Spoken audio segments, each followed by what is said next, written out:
Amen. How many are excited this night? ಈ ರಾತ್ರಿ ಎಷ್ಟು ಜನ ನೀವು ಉತ್ತೇಜನಗೊಂಡಿದ್ದೀರಾ? How many believe God will speak to you tonight? ಈ ರಾತ್ರಿ ದೇವರು ನಿಮ್ಮೊಟ್ಟಿಗೆ ಮಾತನಾಡುತ್ತಾನೆ ಎಂಬುದಾಗಿ ಎಷ್ಟು ಜನ ನಂಬುತ್ತೀರಾ? Amen. Amen. Hallelujah. Hallelujah. See, no matter what, I think the sickness is from the devil.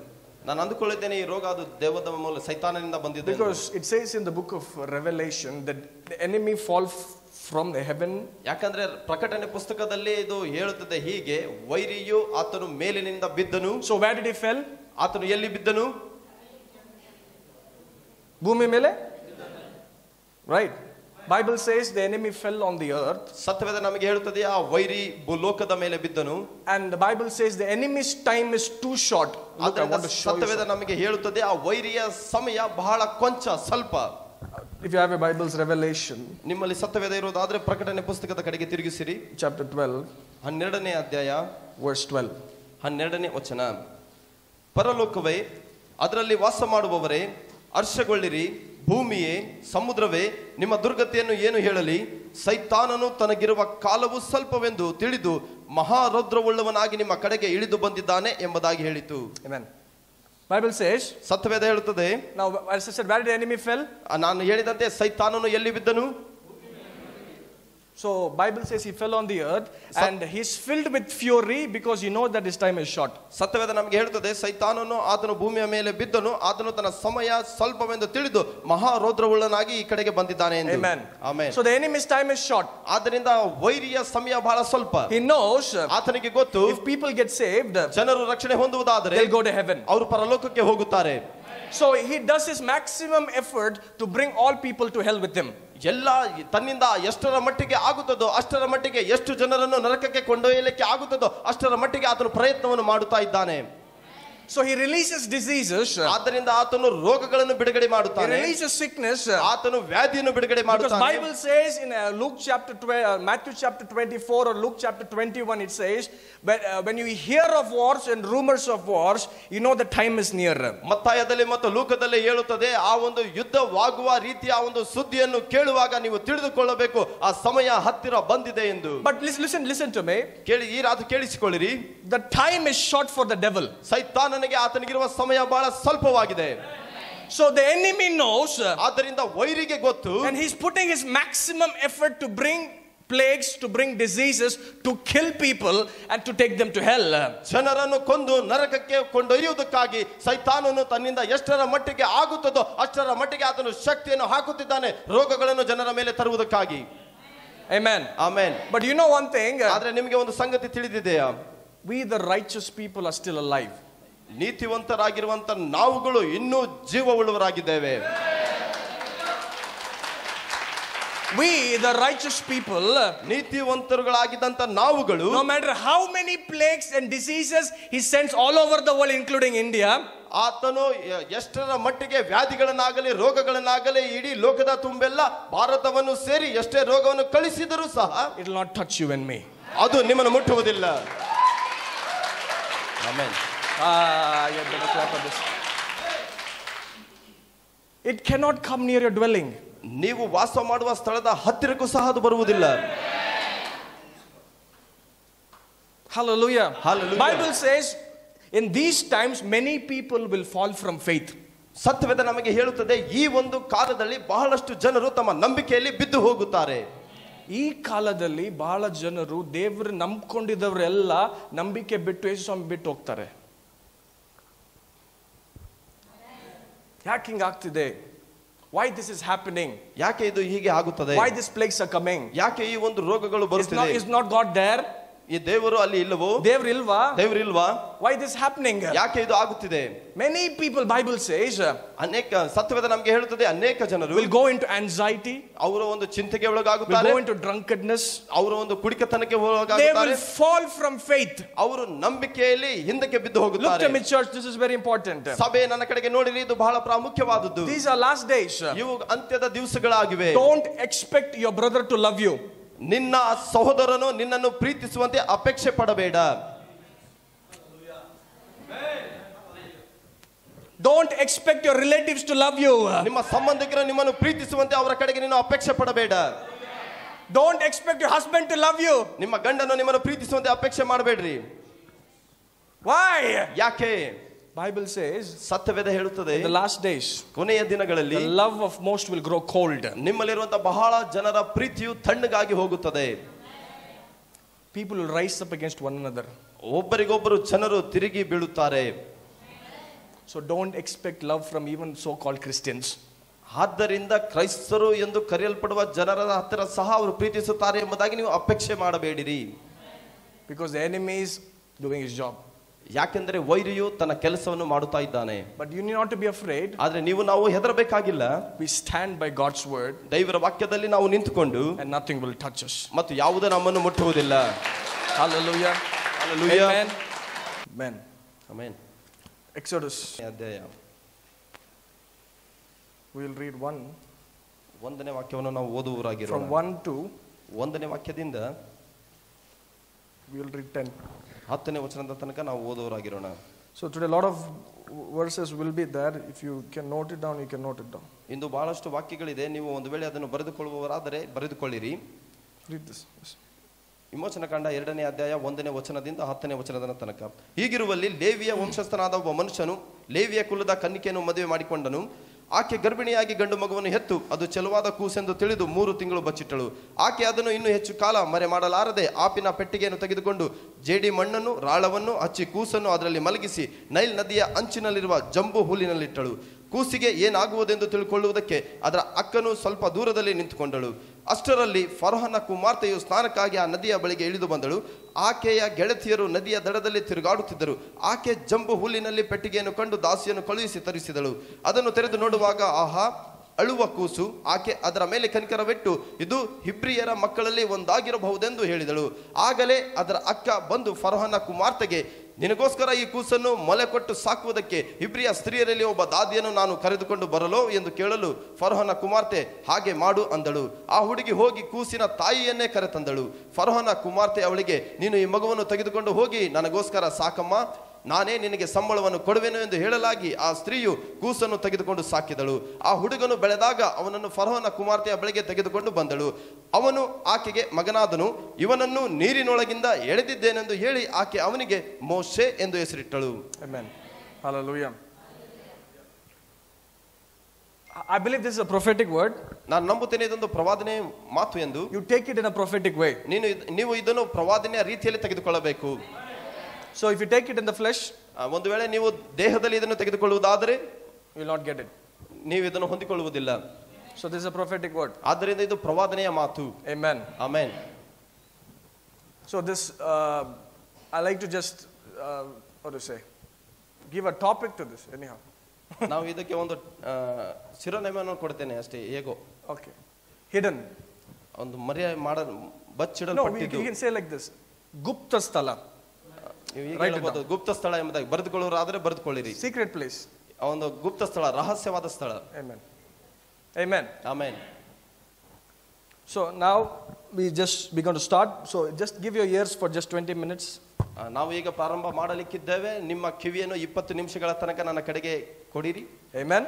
Amen. Hallelujah. Hallelujah. When God hides you, ದೇವರು ನಿಮ್ಮನ್ನು ಬಚ್ಚಿಡುವಾಗ enemy goes blind. ವೈರಿಯು ಆತನು ಕಣ್ಣು ಕಾಣದವನಾಗಿ ಹೋಗುತ್ತಾನೆ. I'll say again. ಮತ್ತೆ ತಿರುಗಿ ನಾನು ನಿಮಗೆ ಹೇಳುತ್ತೇನೆ. When God hides you, ದೇವರು ನಿಮ್ಮನ್ನು ಮರೆ ಮಾಡುವಾಗ enemy goes blind. ವೈರಿಯು ಕುರುಡನಾಗಿ ಹೋಗುತ್ತಾನೆ. But sometimes it seems this way. ಆದ್ರೆ ಕೆಲವು ಸಾರಿ ನಮಗೆ ಈ ರೀತಿಯಾಗಿ ಕಾಣುತ್ತದೆ. We go blind, ನಾವು ಕುರುಡರಾಗಿ ಹೋಗುತ್ತೇವೆ, enemy is open. ಆದ್ರೆ ವೈರಿಯು ಕಣ್ಣು ತೆರೆಯಲ್ಪಟ್ಟವನಾಗಿರುತ್ತಾನೆ. How many have experienced that? ಎಷ್ಟು ಜನರಿಗೆ ಇಂತಹ ಅನುಭವ ಆಗಿದೆ? You getting it? ನಿಮಗಿದು ಅರ್ಥವಾಗುತ್ತಿದೆನಾ? When God hides you, ದೇವರು ನಿಮ್ಮನ್ನು ಮರೆ ಮಾಡುವಾಗ enemy goes blind. ಅಲ್ಲಿ ವೈರಿಯು ಕುರುಡನಾಗಿ ಹೋಗುತ್ತಾನೆ. Come here. Now just take an example. ಇದನ್ನು ಒಂದು ಉದಾಹರಣೆಯಾಗಿ ತೆಗೆದುಕೊಳ್ಳಿರಿ. This is Moses. ಈತನು ಮೋಶೆ ಎಂಬುದಾಗಿ. Look at me. ನನ್ನ ಕಡೆಗೆ ನೋಡ್ರಿ. This is Moses. ಈತನು ಮೋಶೆ. God has called him. ದೇವರು ಈತನನ್ನು ಕರೆದಿದ್ದಾನೆ. So when Moses was born, ಮೋಶೆ ಹುಟ್ಟಿದಾಗ the devil knew one thing. ಸೈತಾನನಿಗೆ ಒಂದು ಸಂಗತಿ ಗೊತ್ತಿತ್ತು. Moses is born. ಮೋಶೆ ಹುಟ್ಟಿದ್ದಾನೆ. God is going to use him. ದೇವರು ಆತನನ್ನು ಉಪಯೋಗಿಸುತ್ತಾನೆ to deliver people. ಜನರನ್ನು ಬಿಡುಗಡೆ ಮಾಡುವುದಕ್ಕಾಗಿ. So what I do? ಆದ್ದರಿಂದ ನಾನೇನು ಮಾಡುತ್ತೇನೆ? The day he is born, the day he is born, ಆತನು ಹುಟ್ಟಿದ ಆ ದಿನದಲ್ಲಿ I give orders ನಾನು ಅಲ್ಲಿ ಆಜ್ಞೆಯನ್ನು ಹೊರಡಿಸುತ್ತೇನೆ to kill him. ಆತನನ್ನು ಕೊಲೆ ಮಾಡುವುದಕ್ಕಾಗಿ. Am I getting it? ಎಷ್ಟು ಜನರಿಗೆ ಇದು ಅರ್ಥವಾಗುತ್ತಿದೆ? So the enemy knows, ಆದ್ದರಿಂದ ವೈರಿಗೆ ಗೊತ್ತು, if Moses grows to be a big man, ಮೋಶೆ ದೊಡ್ಡವನಾಗಿ ಆತನು ಬೆಳೆಯುವುದಾದರೆ he will 100% definitely deliver people of Israelites. ಆತನು 100% ಖಂಡಿತವಾಗಿ ಇಸ್ರಾಯೇಲರನ್ನು ಆತನು ಬಿಡುಗಡೆ ಮಾಡುತ್ತಾನೆ ಎಂದು. So the day he is born, ಯಾವ ದಿನದಲ್ಲಿ ಆತನು ಹುಟ್ಟುತ್ತಾನೋ I'll kill him. ನಾನು ಆತನನ್ನು ಕೊಲೆ ಮಾಡುತ್ತೇನೆ. That's the enemy plan. ಅದು ವೈರಿಯ ಆ ಒಂದು ಯೋಜನೆ ಆಗಿದೆ. There are some of you here tonight, ಈ ರಾತ್ರಿ ನಿಮ್ಮಲ್ಲಿ ಕೆಲವರು ಇಲ್ಲಿದ್ದೀರಿ, what God has put in you, ನಿಮ್ಮಲ್ಲಿ ದೇವರು ಏನನ್ನು ಇಟ್ಟಿದ್ದಾನೋ enemy cannot see it. ಅದನ್ನು ವೈರಿ ನೋಡುವುದಕ್ಕೆ ಆಗುವುದಿಲ್ಲ. ಆಮೆನ್.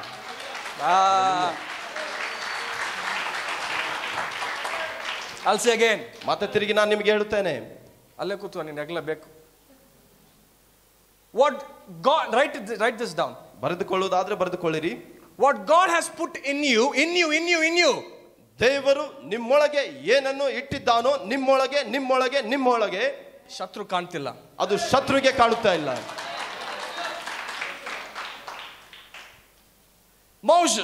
ಮೋಶೆ. Now Moses is born. Look very carefully. Look at me very carefully. ಬಹಳ ಎಚ್ಚರಿಕೆಯಿಂದ ನನ್ನ ಕಡೆಗೆ ನೋಡಿರಿ. ಅಲ್ಲಿ ಮೋಶೆ ಹುಟ್ಟಿದನು. Orders came. ಅಲ್ಲಿ ಆಜ್ಞೆ ಹೊರಡಿಸಲ್ಪಟ್ಟಿತು. To kill all the babies of Israelites. ಇಸ್ರಾಯೇಲರ ಎಲ್ಲಾ ಕೂಸುಗಳನ್ನು ಸಂಹಾರ ಮಾಡಬೇಕೆಂಬುದಾಗಿ. His mother, ಈತನ ತಾಯಿ, Moses' mother, ಮೋಸೆಯ ತಾಯಿ, hid Moses. ಮೋಸೆಯನ್ನು ಬಚ್ಚಿಟ್ಟಳು. She hid that she could. How much days she could hide? She hid her. She hid him. ಎಷ್ಟು ದಿನದ ಮಟ್ಟಿಗೆ ಆತನನ್ನು ಬಚ್ಚಿಡಲಿಕ್ಕೆ ಆಗುತ್ತದೋ ಅಷ್ಟರ ಮಟ್ಟಿಗೆ ಆಕೆ ಬಚ್ಚಿಟ್ಟಳು. Now she is a mother. ಆಕೆ ತಾಯಿ ಆಗಿದ್ದಾಳೆ. She doesn't want her child to be killed. ಆಕೆ ಬಯಸುತ್ತಿಲ್ಲ ತನ್ನ ಮಗನು ಸಂಹಾರವಾಗಬೇಕೆಂದು. So she protects her child. ಆದ್ದರಿಂದ ತನ್ನ ಮಗುವನ್ನು ಆಕೆ ಕಾಪಾಡುತ್ತಾಳೆ. How much days she can protect? She protects her child. ಎಷ್ಟರ ಮಟ್ಟಿಗೆ ಆಕೆಯಿಂದ ಕಾಪಾಡಲಿಕ್ಕೆ ಆಗುತ್ತದೋ ಅಷ್ಟರ ಮಟ್ಟಿಗೆ ಆಕೆ ಕಾಪಾಡುತ್ತಾಳೆ. But the Bible says, ಆದರೆ ಸತ್ಯವೇದ ಹೇಳುತ್ತದೆ, she could only hide him for 3 months. ಆಕೆ ಕೇವಲ 3 ತಿಂಗಳ ತನಕ ಮಾತ್ರ ಬಚ್ಚಿಡಲಿಕ್ಕೆ ಸಾಧ್ಯವಾಯಿತೆಂದು. ಎಷ್ಟು ತಿಂಗಳು? Only for 3 months she could hide Moses. 3 ತಿಂಗಳು ಮಾತ್ರ ಮೋಸೆಯನ್ನು ಆಕೆ ಬಚ್ಚಿಡಲಿಕ್ಕೆ ಸಾಧ್ಯವಾಯಿತು. After 3 months, 3 ತಿಂಗಳಾದ ನಂತರ she could not hide Moses. ಆಕೆ ಮೋಸೆಯನ್ನು ಬಚ್ಚಿಡಲಿಕ್ಕೆ ಆಗಲಿಲ್ಲ. Hallelujah. Hallelujah. Am I getting this? ಎಷ್ಟು ಜನರಿಗೆ ಇದು ಅರ್ಥವಾಗುತ್ತಿದೆ? She hid him for 3 months. ಆಕೆ 3 ತಿಂಗಳ ತನಕ ಆತನನ್ನು ಬಚ್ಚಿಟ್ಟಳು. After 3 months she could not hide him. 3 ತಿಂಗಳ ನಂತರ ಆತನನ್ನು ಬಚ್ಚಿಡಲಿಕ್ಕೆ ಆಗಲಿಲ್ಲ. If you hide yourself from the enemy, look at me very carefully. Look at me very carefully. ಬಹಳ ಎಚ್ಚರಿಕೆಯಿಂದ ನನ್ನ ಕಡೆಗೆ ನೋಡಿರಿ. ನಿಮ್ಮನ್ನೇ ನೀವು ವೈರಿಯಿಂದ ಬಚ್ಚಿಡುವುದಾದರೆ, if you hide yourself from coronavirus, corona virus ನಿಂದ ನಿಮ್ಮನ್ನೇ ನೀವು ಬಚ್ಚಿಟ್ಟುಕೊಳ್ಳುವುದಾದರೆ, it will find you. ಅದು ನಿಮ್ಮನ್ನು ಹುಡುಕಿಕೊಳ್ಳುತ್ತದೆ. If you try to hide yourself, ನಿಮ್ಮನ್ನೇ ನೀವೇ ಬಚ್ಚಿಡಬೇಕೆಂದು ಪ್ರಯತ್ನ ಮಾಡುವುದಾದರೆ, if you try to hide yourself from every demonic power, from every disease, ಎಲ್ಲ ರೋಗದಿಂದ ಎಲ್ಲ ದೆವ್ವದ ಶಕ್ತಿಯಿಂದ ನಿಮ್ಮನ್ನೇ ನೀವೇ ಬಚ್ಚಿಡಬೇಕೆಂದು ಪ್ರಯತ್ನ ಮಾಡುವುದಾದರೆ, it will find you. ಅದು ನಿಮ್ಮನ್ನು ಹುಡುಕಿಕೊಳ್ಳುತ್ತದೆ. But if God hides you, ಆದರೆ ದೇವರು ನಿಮ್ಮನ್ನು ಬಚ್ಚಿಡುವುದಾದರೆ, enemy goes blind. ಅಲ್ಲಿ ವೈರಿಯು ಕುರುಡನಾಗಿ ಹೋಗುತ್ತಾನೆ. Hallelujah. Hallelujah. Amen. Amen. Today I'll show you a lot of verses. ಇಂದು ನಾನು ನಿಮಗೆ ಬಹಳಷ್ಟು ವಾಕ್ಯಗಳನ್ನು ತೋರಿಸುತ್ತೇನೆ. Psalms ಕೀರ್ತನೆಗಳು 32. 32ನೇ ಅಧ್ಯಾಯ. Psalms 32. ಕೀರ್ತನೆಗಳು 32. Quickly, Psalms 32. ಬೇಗನೆ ಕೀರ್ತನೆ 32.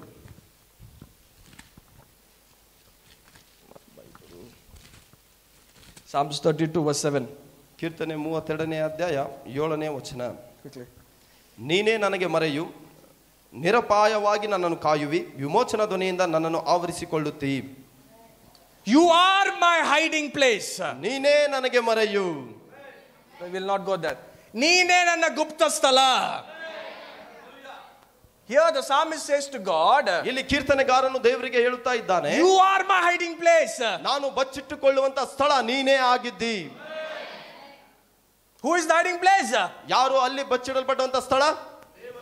You are my hiding place. ನಾನು ಬಚ್ಚಿಟ್ಟುಕೊಳ್ಳುವಂತ ಸ್ಥಳ ನೀನೇ ಆಗಿದ್ದಿ. Because when I hide myself, when I'm hidden in you, ಯಾಕಂದ್ರೆ ನನ್ನನ್ನೇ ನಾನು ನಿನ್ನೊಳಗೆ ಬಚ್ಚಿಟ್ಟುಕೊಳ್ಳುವುದಾದರೆ, no enemy can see me. ಯಾವ ವೈರಿಯೂ ನನ್ನನ್ನು ನೋಡಲಿಕ್ಕೆ ಆಗುವುದಿಲ್ಲ. Hallelujah. Hallelujah. So now Moses, ಆದ್ದರಿಂದ ಮೋಸೆಯು 3 months, 3 ತಿಂಗಳು Her mother could not hide it after that. ಆ 3 ತಿಂಗಳ ನಂತರ ಆತನ ತಾಯಿ ಆತನನ್ನು ಬಚ್ಚಿಡಲಿಕ್ಕೆ ಆಗಲಿಲ್ಲ. She took a small basket. ಆಕೆ ಒಂದು ಪೆಟ್ಟಿಗೆಯನ್ನು ತೆಗೆದುಕೊಂಡಳು. And she put the baby in the basket. ಆ ಒಂದು ಪೆಟ್ಟಿಗೆ ಒಳಗೆ ಮಗುವನ್ನು ಹಾಕಿದಳು. And she let the basket go like that in the Nile of river. Nile ನದಿಯಲ್ಲಿ ಆ ಒಂದು ಪೆಟ್ಟಿಗೆ ಹೋಗುವಂತೆ ಆಕೆ ಬಿಟ್ಟಳು. Now just imagine. ಹೀಗೆ ನೀವು ಕಲ್ಪನೆ ಮಾಡಿಕೊಳ್ಳಿ. ಆಕೆ ತಾಯಿ putting a child in a basket. ಆ ಮಗುವನ್ನು ಆ ಪೆಟ್ಟಿಗೆಯಲ್ಲಿ ಹಾಕಿ. And letting the child in the river. ಅವತ್ತು ನದಿಯಲ್ಲಿ ಹೋಗುವಂತೆ ಬಿಡುತ್ತಾ ಇದ್ದಾಳೆ. He does not know where it is going. ಅದು ಎಲ್ಲಿಗೆ ಹೋಗುತ್ತದೆ ಎಂಬುದಾಗಿ ಆಕೆಗೆ ಗೊತ್ತಿಲ್ಲ. But she let it like that. ಆದ್ರೆ ಆಕೆ ಅದನ್ನು ಹಾಗೆ ಬಿಟ್ಟಳು. But when God has a destiny over your life, ಆದ್ರೆ ನಿಮ್ಮ ಜೀವನದ ಮೇಲೆ ದೇವರಿಗೆ ಆ ಒಂದು ಉದ್ದೇಶ ಇರುವಾಗ, when God protects you, ದೇವರು ನಿಮ್ಮನ್ನು ಕಾಪಾಡುತ್ತಾನೆ. When God protects you, ದೇವರು ನಿಮ್ಮನ್ನು ಕಾಪಾಡುವಾಗ, when God wants to do something big through your life, ನಿಮ್ಮ ಜೀವನದ ಮೂಲಕವಾಗಿ ದೇವರು ಏನೋ ಒಂದು ದೊಡ್ಡ ಸಂಗತಿಯನ್ನು ಮಾಡಲಿಕ್ಕಿರುವಾಗ, ನೀ ನೈಲ್ ನದಿ ಆದ್ರೂ ಹೋಗು, ರೆಡ್ ಸಿ ಆದ್ರೂ ಹೋಗು, ಆತ ನಿನ್ನ ಕಾಪಾಡ್ತಾನೆ. ನೀವು ನೈಲ್ ನದಿಯಲ್ಲಾದ್ರೂ ಹೋಗಿರಿ, ಕೆಂಪು ಸಮುದ್ರದಲ್ಲಿ ಹೋಗಿರಿ, ಆತನು ನಿಮ್ಮನ್ನು ಕಾಪಾಡುತ್ತಾನೆ. Hey, tonight I prophesy. ಈ ರಾತ್ರಿ ನಾನು ನಿಮಗೆ ಪ್ರವಾದಿಸುತ್ತೇನೆ. There is a cloud of hidden hand of God over your life. ನಿಮ್ಮ ಜೀವನದ ಮೇಲೆ ನಿಮ್ಮನ್ನು ಬಚ್ಚಿಡುವಂತ ಒಂದು ದೇವರ ಹಸ್ತ ಇದೆ. Oh, lift your hands and receive it. ನಿಮ್ಮ ಕೈಯನ್ನು ಮೇಲೆ ಕೆತ್ತಿ ಅದನ್ನು ಹೊಂದಿಕೊಳ್ಳಿರಿ. You are coming under the hidden hand of God tonight. ಈ ರಾತ್ರಿ ದೇವರ ಕೈ ಕೆಳಗೆ ಬಚ್ಚಿಡಲ್ಪಡುವಂತ ಸ್ಥಳಕ್ಕೆ ನೀವು ಬರುತ್ತಾ ಇದ್ದೀರಿ. Somebody say amen. ಯಾರಾದ್ರೂ amen ಅನ್ನಿರಿ. Hallelujah. Hallelujah. Are you excited? ನಿಮಗೆ ಉತ್ತೇಜನವಾಗಿದೆಯಾ? Are you receiving it? ನೀವು ಇದನ್ನು ಹೊಂದಿಕೊಳ್ಳುತ್ತಾ ಇದ್ದೀರಾ? Hallelujah. Hallelujah. You are my hiding place. ನೀನೇ ನಾನು ಬಚ್ಚಿಡುವಂತ ಸ್ಥಳವಾಗಿದ್ದಿ. Many times ಅನೇಕ ಸಾರಿ the enemy is like a roaring lion. ವೈರಿಯು ಒಂದು ಅವನು ಗರ್ಜಿಸುವ ಸಿಂಹದ ಉಪಾದಿಯಲ್ಲಿ ಬರುತ್ತಾನೆ. Like to eat somebody. ಆದ್ರೆ ಯಾರನ್ನಾದ್ರೂ ತಿನ್ನಬೇಕೆಂದು. To destroy your finance. ನಿಮ್ಮ ಹಣಕಾಸನ್ನು ನಾಶ ಮಾಡಬೇಕೆಂದು. To destroy your children. ನಿಮ್ಮ ಮಕ್ಕಳನ್ನು ನಾಶ ಮಾಡಬೇಕೆಂದು. To bring disease on you. ನಿಮ್ಮ ಮೇಲೆ ರೋಗವನ್ನು ತರುವುದಕ್ಕಾಗಿ. To raise people against you. ನಿಮಗೆ ವಿರುದ್ಧವಾಗಿ ಜನರನ್ನು ಎಬ್ಬಿಸುವುದಕ್ಕಾಗಿ. But when you come under the hidden hand of God, ಆದ್ರೆ ದೇವರ ಮರೆಯುಳ್ಳ ಹಸ್ತದ ಕೆಳಗೆ ನೀವು ಬಚ್ಚಿಡುವುದಕ್ಕೆ ಬರುವಾಗ, the enemy cannot see you. ಅಲ್ಲಿ ವೈರಿ ನಿಮ್ಮನ್ನು ನೋಡಲಿಕ್ಕೆ ಆಗುವುದಿಲ್ಲ. The enemy cannot see you. ಅಲ್ಲಿ ವೈರಿ ನಿಮ್ಮನ್ನು ನೋಡಲಿಕ್ಕೆ ಆಗುವುದಿಲ್ಲ. Tonight I prophesy. ಈ ರಾತ್ರಿ ನಾನು ನಿಮಗೆ ಪ್ರವಾದಿಸುತ್ತೇನೆ. This church, ಈ ಸಭೆಯು, the believers of this church, ಈ ಸಭೆಯ ವಿಶ್ವಾಸಿಗಳು are coming in the hidden hand of God. ದೇವರ ಹಸ್ತದ ಕೆಳಗೆ ಅವರು ತಮ್ಮನ್ನೇ ಬಚ್ಚಿಟ್ಟುಕೊಳ್ಳುವಂತ ಸ್ಥಳಕ್ಕೆ Oh, clap ಬರುತ್ತಿದ್ದಾರೆ. your hands and receive it. ಚಪ್ಪಾಳೆ ತಟ್ಟುವುದರ ಮೂಲಕವಾಗಿ ಹೊಂದಿಕೊಳ್ಳಿರಿ. Hallelujah. Hallelujah. Amen. Your enemies will not see you. ನಿಮ್ಮ ವೈರಿ ನಿಮ್ಮನ್ನು ನೋಡಲಿಕ್ಕೆ ಆಗುವುದಿಲ್ಲ. Hallelujah. Hallelujah. Now Moses ಈಗ ಮೋಶೆ is going the Nile river. ಆತನು ನೈಲ್ ನದಿಯ ಒಂದು ನದಿಯಲ್ಲಿ ಆತನು ಹರಿಯುತ್ತಾ ಇದ್ದಾನೆ. See how God is so awesome. ನೋಡ್ರಿ ದೇವರು ಎಷ್ಟು ಅದ್ಭುತ ಸ್ವರೂಪನು ಎಂಬುದಾಗಿ, that he knew that if Moses would have been in the hands of her own mother, he could have not been a deliverer. ಒಂದು ವೇಳೆ ಮೋಶೆ ತನ್ನ ತಾಯಿಯ ಕೈಯಲ್ಲೇ ಇರುವುದಾಗಿದ್ದರೆ ಆತನು ಬಿಡುಗಡೆಯ ನಾಯಕನಾಗಿ ಹೊರಗೆ ಬರುತ್ತಿಲ್ಲ ಎಂಬುದಾಗಿ ಆತನಿಗೆ ಗೊತ್ತು. So the devil planned one thing. ಆದ್ದರಿಂದ ಸೈತಾನನು ಒಂದು ಯೋಜನೆಯನ್ನು ಹಾಕಿದನು. Her mother could not hide him for 3 months. ಆಕೆಯ ತಾಯಿ, ಆತನ ತಾಯಿ ಆತನನ್ನು 3 ತಿಂಗಳ ತನಕ ಬಚ್ಚಿಡಲಿಕ್ಕೆ and she let him in the Nile river. ಆದ್ರೆ ನೈಲ್ ನದಿಯಲ್ಲಿ ಆತನನ್ನು ಬಿಟ್ಟಾಗ the enemy thought Moses' life is over. ಅಲ್ಲಿ ವೈರಿ ಅಂದುಕೊಂಡನು ಮೋಶೆಯ ಜೀವಿತ ಅಲ್ಲಿಗೆ ಅಂತ್ಯವಾಯಿತು ಎಂದು. But as the Moses was going in the Nile river, ಆದ್ರೆ ಆ ಒಂದು ನೈಲ್ ನದಿಯಲ್ಲಿ ಮೋಶೆ ಹೋಗುತ್ತಾ ಇರುವಾಗ God was watching over the basket. ದೇವರು ಆ ಪೆಟ್ಟಿಗೆಯನ್ನು ನೋಡುತ್ತಲೇ ಇದ್ದನು. He was taking it in the right direction. ಅದನ್ನು ಸರಿಯಾದ ದಿಕ್ಕಿನಡೆಗೆ ತೆಗೆದುಕೊಂಡು ಹೋಗುತ್ತಾ ಇದ್ದನು. Listen carefully. The moment her mother left it, ಬಹಳ ಎಚ್ಚರಿಕೆಯಿಂದ ಕೇಳಿಸಿಕೊಳ್ಳಿರಿ, ಯಾವ ಕ್ಷಣದಲ್ಲಿ ಈತನ ತಾಯಿ ಬಿಟ್ಟಳು, the hidden hand of God came on Moses. ದೇವರ ಮರೆ ಮಾಡುವಂತ ಕೈ ಮೋಶೆಯ ಮೇಲೆ ಬಂದಿತು. The hidden hand of God came on Moses. ದೇವರ ಮೋಶೆಯನ್ನು ಮರೆ ಮಾಡುವ ದೇವರ ಕೈ ಮೋಶೆಯ ಮೇಲೆ ಬಂದಿತು. The basket went to the place where the enemy was living. Listen to me very carefully. ಆ ಒಂದು ಪೆಟ್ಟಿಗೆ ಎಲ್ಲಿ ಹೋಯಿತೆಂದರೆ ವೈರಿಗಳು ಎಲ್ಲಿ ವಾಸವಾಗಿದ್ದರೋ ಅದೇ ಸ್ಥಳಕ್ಕೆ ಆ ಪೆಟ್ಟಿಗೆ ಹೋಯಿತು. It went to the place where the enemy has given order to kill the baby. The basket goes right now to the enemy's palace. ಆ ಎಲ್ಲಿ ಆ ಮಗುವನ್ನು ನಾಶ ಮಾಡಬೇಕೆಂಬುದಾಗಿ ಆಜ್ಞೆ ಹೊರಡಲ್ಪಟ್ಟಿತ್ತು, ಅಲ್ಲಿಂದ ಆ ಮಗು ಹೋಯಿತು. ಎಲ್ಲಿ ವೈರಿಗಳು ಇದ್ದರೋ ಅದೇ ಸ್ಥಳಕ್ಕೆ ಆ ಒಂದು ಪೆಟ್ಟಿಗೆ ಹೋಗಿ ತಲುಪಿತು. Now ಈಗ the enemy is raising Moses. ಅಲ್ಲಿ ವೈರಿಗಳು ಮೋಶೆಯನ್ನು ಬೆಳೆಸುತ್ತಾ ಇದ್ದಾರೆ. ಮೋಶೆಯು, they didn't know Moses was a deliverer. ಅವರಿಗೆ ಗೊತ್ತಿಲ್ಲ ಮೋಶೆಯೇ ಇವರನ್ನು ಬಿಡುಗಡೆ ಮಾಡುವವನೆಂದು. But when the hidden hand of God came, ಆದ್ರೆ ದೇವರ ಒಂದು ಮರೆ ಮಾಡುವಂತ ಹಸ್ತ ಆತನ ಮೇಲೆ ಬಂದಾಗ enemies went blind. ಅಲ್ಲಿ ವೈರಿಗಳು ಕುರುಡರಾಗಿ ಹೋದರು. Now enemies ಅಲ್ಲಿ ವೈರಿಗಳೇ are paying for Moses' education fees. ಮೋಶೆಯ ಶಿಕ್ಷಣಕ್ಕಾಗಿ ಆ ಒಂದು ಬಿಲ್ಲನ್ನು ಅವರು ಕಟ್ಟುತ್ತಾ ಇದ್ದಾರೆ. They are paying for Moses' clothes. ಮೋಶೆಯ ಬಟ್ಟೆಗಳಿಗಾಗಿ ಇವರು ಹಣವನ್ನು ಕೊಡ್ತಾ ಇದ್ದಾರೆ. Enemies not knowing anything. ಅಲ್ಲಿ ವೈರಿಗಳಿಗೆ ಏನು ಗೊತ್ತಾಗುತ್ತಾ Because they are blinded. ಯಾಕಂದ್ರೆ ಅವರು ಕುರುಡರಾಗಿದ್ದಾರೆ. When God hands come upon you, ದೇವರ ಹಸ್ತ ನಿಮ್ಮ ಮೇಲೆ ಬರುವಾಗ enemy goes blind. ಅಲ್ಲಿ ವೈರಿ ಕುರುಡನಾಗಿ ಹೋಗುತ್ತಾನೆ. Sometimes God uses your own enemies to bless you.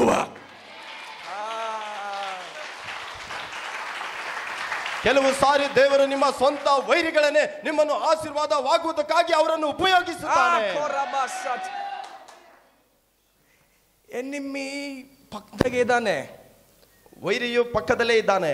ಮೋಸೆ ನಾಳೆ ಇವನಿಗೆ ಸಾಯಿಸಂತ ಗೊತ್ತು. ಮೋಶೆಯೇ ನಾಳೆ ಇವರನ್ನು ಸಾಯಿಸುವುದೆಂಬುದಾಗಿ ಅವರಿಗೆ ಗೊತ್ತು. ಆದ್ರೆ ಇವ್ರು ಬೆಳೆಸ್ತಿದ್ದಾರೆ. ಆದ್ರೆ ಇವರೇ ಬೆಳೆಸ್ತಿದ್ದಾರೆ.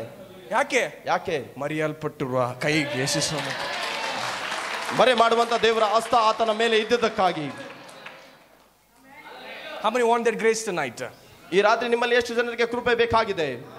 ಆ ಹಿಡನ್ ಕೃಪೆ ಯಾರಿಗೆ ಬೇಕಾಗಿದೆ? ಆ ಒಂದು ಬಚ್ಚಿಡಲ್ಪಡುವಂತ ಕೃಪೆ ಯಾರಿಗೆಲ್ಲ ಬೇಕಾಗಿದೆ? When God's hidden hand come upon you, ನಿಮ್ಮನ್ನು ಬಚ್ಚಿಡುವಂತ ದೇವರ ಹಸ್ತ ನಿಮ್ಮ ಮೇಲೆ ಬರುವಾಗ, no enemy can see you. ಯಾವ ವೈರಿಯು ನಿಮ್ಮನ್ನು ನೋಡಲಿಕ್ಕೆ ಆಗುವುದಿಲ್ಲ. No coronavirus can see you. ಯಾವ ಕೊರೋನಾ ವೈರಸ್ ನಿಮ್ಮನ್ನು ನೋಡಲಿಕ್ಕೆ ಆಗುವುದಿಲ್ಲ. Coronavirus will come. Corona virus ಬರಬಹುದು, but it cannot see you. ಆದ್ರೆ ನಿಮ್ಮನ್ನು ನೋಡಲಿಕ್ಕೆ ಆಗುವುದಿಲ್ಲ. It'll come. ಅದು ಬರುತ್ತದೆ. Where is Rajappa? Where is Rajappa? Rajappa is standing there. It cannot see Rajappa.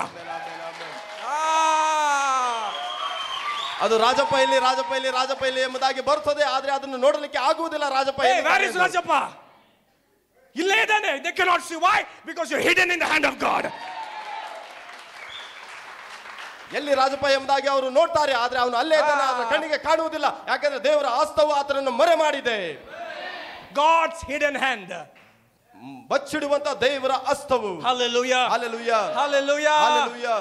Now the enemy ಅಲ್ಲಿ ವೈರಿಗಳು is feeding Moses. They're raising Moses. ಮೋಶೆಯನ್ನು ಅವರೇ ಬೆಳೆಸುತ್ತಾ ಇದ್ದಾರೆ. You know what God did? ನಿಮಗೆ ಗೊತ್ತಾ ಅಲ್ಲಿ ದೇವರು ಏನು ಮಾಡಿದನು ಎಂದು? Moses was hidden under the nose of the enemy. ವೈರಿಯ ಮೂಗಿನ ಕೆಳಗಡೆನೆ ಮೋಶೆಯು ಬಚ್ಚಿಡಲ್ಪಟ್ಟಿದ್ದನು.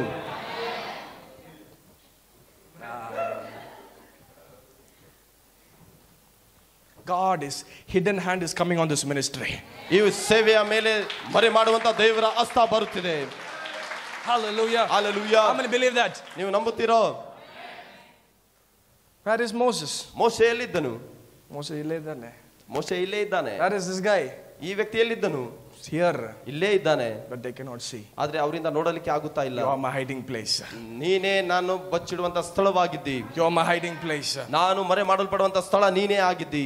How many say amen to this? ಎಷ್ಟು ಜನ ಇದಕ್ಕಾಗಿ ಆಮೆನ್ ಅನ್ನುತ್ತೀರಿ? Hallelujah. Amen. ಆಮೆನ್.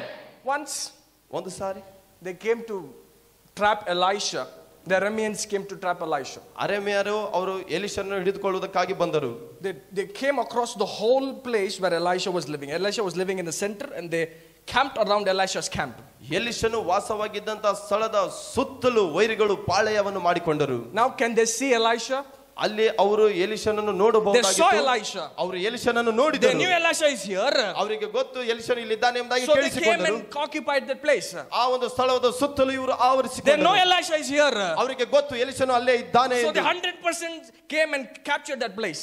ಅವರು 100% ಆ ಸ್ಥಳವನ್ನು ಪಡೆದುಕೊಳ್ಳುವುದಕ್ಕಾಗಿ ಅಲ್ಲಿಗೆ ಬಂದರು. So Elisha's servant ಅಲ್ಲಿ ಎಲಿಷನ ಸೇವಕನು comes out in the morning ಬೆಳಗಿನ ಜಾವದಲ್ಲಿ ಎದ್ದು ಹೊರಗೆ and ಬರುತ್ತಾನೆ. sees the whole army surrounding this the place. ಆ ಸ್ಥಳದ ಸುತ್ತಲೂ ವೈರಿಗಳು ಆವರಿಸಿಕೊಂಡಿರುವುದನ್ನು ಆತನು And he ನೋಡುತ್ತಾನೆ. goes to Elisha. ಮತ್ತು ಆತನು ಎಲಿಷನ ಬಳಿಗೆ ಹೋಗುತ್ತಾನೆ. He says, "Sir, ಆತನು ಹೇಳ್ತಾನೆ, ಯಜಮಾನನೇ, the enemies are camping around us." ವೈರಿಗಳು ನಮ್ಮ ಸುತ್ತಲೂ ತಮ್ಮ ಪಾಳೆಯವನ್ನು ಹಾಕಿಕೊಂಡಿದ್ದಾರೆ. Elisha said one thing. ಎಲಿಷನು ಅಲ್ಲಿ ಒಂದು ಸಂಗತಿಯನ್ನು ಹೇಳಿದನು. Those who are with us ಯಾರು ನಮ್ಮೊಟ್ಟಿಗೆ ಇದ್ದಾರೋ are more than those who are with them. ಅವರೊಟ್ಟಿಗೆ ಇರುವವರಿಗಿಂತಲೂ ನಮ್ಮೊಟ್ಟಿಗೆ ಇರುವವರು ಹೆಚ್ಚಿನವರಾಗಿದ್ದಾರೆ ಎಂದು. Those who are with us ಯಾರು ನಮ್ಮೊಟ್ಟಿಗೆ ಇದ್ದಾರೋ are more than those who are with them. ಅವರ ಒಟ್ಟಿಗೆ ಇರುವವರಿಗಿಂತಲೂ ಹೆಚ್ಚಿನವರಾಗಿದ್ದಾರೆ ಎಂದು ಹೇಳ್ತಾನೆ. Hallelujah. Hallelujah. Now the enemy gets ready. ಆದ್ದರಿಂದ ಅಲ್ಲಿ ವೈರಿ ಸಿದ್ಧನಾಗುತ್ತಾ to ಇದ್ದಾನೆ attack Elisha, ಎಲಿಷನನ್ನು ಮೇಲೆ ದಾಳಿ to ಮಾಡುವುದಕ್ಕಾಗಿ, capture Elisha, ಎಲಿಷನನ್ನು to ಹಿಡಿದುಕೊಳ್ಳುವುದಕ್ಕಾಗಿ, take him a slave into his nation. ತನ್ನ ದೇಶಕ್ಕೆ ಈತನನ್ನು ದಾಸನಾಗಿ ಕರೆದುಕೊಂಡು So ಒಯ್ಯಬೇಕೆಂದು Elisha comes out ಅಲ್ಲಿ ಎಲಿಷನು ಹೊರಗೆ and ಬರುತ್ತಾನೆ. he says, God, blind this enemy's camp. ಆತನು ಹೇಳುತ್ತಾನೆ, ದೇವರೇ ವೈರಿಯ ಎಲ್ಲ ಕಣ್ಣನ್ನು ಕುರುಡರನ್ನಾಗಿ ಮಾಡು ಎಂದು. Every enemy's eyes goes blind. ಎಲ್ಲ ವೈರಿಗಳ ಕಣ್ಣು ಅಲ್ಲಿ ಕುರುಡಾಗಿ ಹೋಯಿತು. They're like, where we came, man? ಅವ್ರು ಹೇಳಿದರು, ನಾವು ಎಲ್ಲಿಗೆ ಬಂದಿದ್ದೇವೆ ಮನುಷ್ಯನ ಎಂದು. Did we come to Pluto? ನಾವು ಒಂದು ಫ್ಲೂಟೋ ಗ್ರಹಕ್ಕೆ ಬಂದಿದ್ದೇವಾ, We come to Venus? ಅಥವಾ ನಾವು ಒಂದು ವೀನಸ್ ಗ್ರಹಕ್ಕೆ Hey, ಬಂದಿದ್ದೇವಾ? Elisha was in front of us. Elisha ನಮ್ಮ ಮುಂದನೆ ಇದ್ದನು. But now we're feeling like we are in some other planet. ಈಗ ನಮಗೆ ನಾವು ಏನೋ ಬೇರೆ ಗ್ರಹದಲ್ಲಿ ಇದ್ದ ರೀತಿಯಲ್ಲಿ ನಮಗೆ We are not ಅನಿಸುತ್ತದೆ. able to say anything ನಾವು ಏನು ಹೇಳಲಿಕ್ಕೆ ಆಗುತ್ತಾ ಇಲ್ಲ, because their eyes were blinded. ಯಾಕಂದ್ರೆ ಅವರ ಕಣ್ಣುಗಳು ಕುರುಡು ಮಾಡಲ್ಪಟ್ಟಿದ್ದವು. They were searching Elisha. ಅವರು ಎಲಿಷನಿಗಾಗಿ ಹುಡುಕುತ್ತಾ ಇದ್ದಾರೆ. Elisha was standing in front of them. ಆದ್ರೆ ಎಲಿಷನು ಅವರ ಮುಂದುಗಡೆನೆ ನಿಂತುಕೊಂಡಿದ್ದನು. Elisha asked them, what do you want? ಅಲ್ಲಿ ಎಲಿಷನು ಕೇಳಿದನು, ಇವರನ್ನು ನೋಡಿ ಏನು ಬೇಕು Hey, we ನಿಮಗೆ? want Elisha. ನಿಮಗೆ ಅವ್ರು ಹೇಳಿದ್ರು, ನಮ್ಗೆ ಎಲಿಷನು ಬೇಕು. Elisha is speaking. ಅಲ್ಲಿ ಎಲಿಷನೇ ಮಾತನಾಡುತ್ತಾ ಇದ್ದಾನೆ. Who you want? ನಿಮ್ಗೆ ಯಾರು ಬೇಕೆಂದು? Elisha. ಎಲಿಷಾ. But they're not able to see Elisha. ಆದ್ರೆ ಅವರು ಎಲಿಷನನ್ನು ನೋಡಲಿಕ್ಕೆ ಆಗುತ್ತಾ ಇಲ್ಲ. Elisha says, I'll take you to the place where he is.